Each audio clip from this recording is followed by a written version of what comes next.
All right, so with spring comes fresh ideas, and around Central Texas, those ideas involve herb gardens that are growing in popularity. But as Channel 6 meteorologist Megan Massey shows us, it's not just about growing your own garden, it's about cultivating a passion.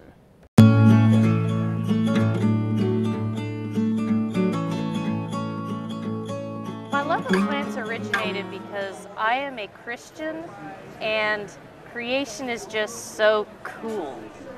If it's one thing Rebecca Burrow is passionate about, it's gardening. Like a lot of local Central Texans, the ability to grow your own food is something to take pride in.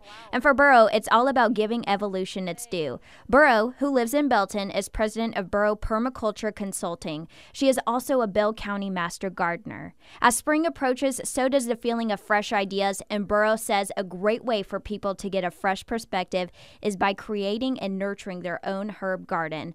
But it's a task that takes time, and many may not know where to start. But Burrow says, in the beginning, it all starts with your best herb picks. If you're looking for traditional culinary herbs, the best ones would be the rosemary and the thyme, the Mediterranean ones, but they need good drainage.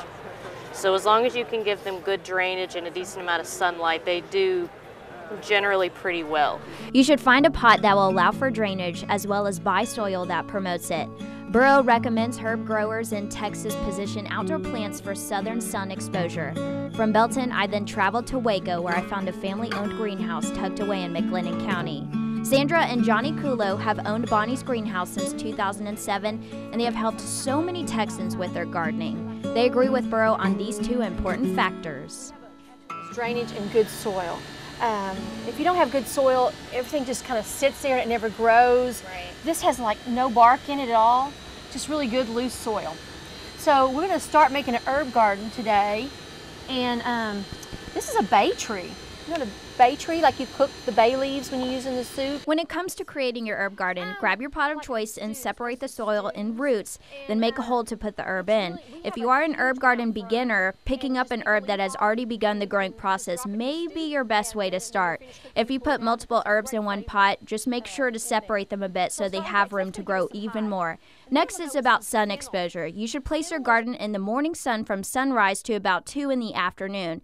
You also need to be watering your herbs 2 or 3 times a week. After getting my own hands dirty and planting my personal favorite, chocolate mint, I was inspired to start my own herb garden. It's not that expensive, and there are so many ways you can use herbs like lotions, scents, foods, soaps, and even smoothies. And these herbs aren't just for pleasure. Lemongrass, rosemary, lavender, and thyme can even keep those pesky mosquitoes away. In the last decade, food gardens have exploded in the U.S. In fact, 1 in 3 American homes have their own food gardens.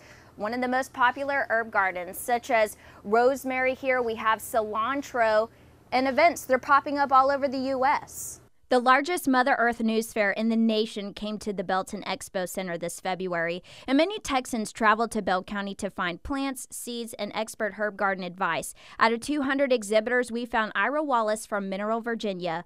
Wallace is the co-manager of Southern Exposure Seed Exchange. What started as a hobby has become her life's work. 60 years of helping and nurturing others and growing their own gardens.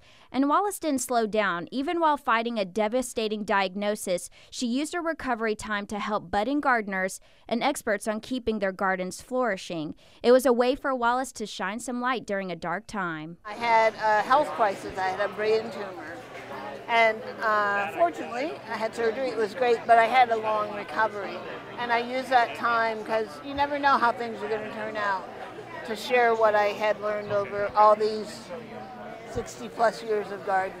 Many master gardeners like Wallace write books to express their tips, expertise, and passion for gardening, as well as devote their time to teach garden classes in Central Texas to not only help the Lone Star State, but also make the world more beautiful.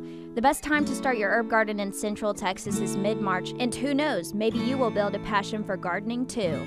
Reporting in Belton, Megan Massey, Channel 6 News.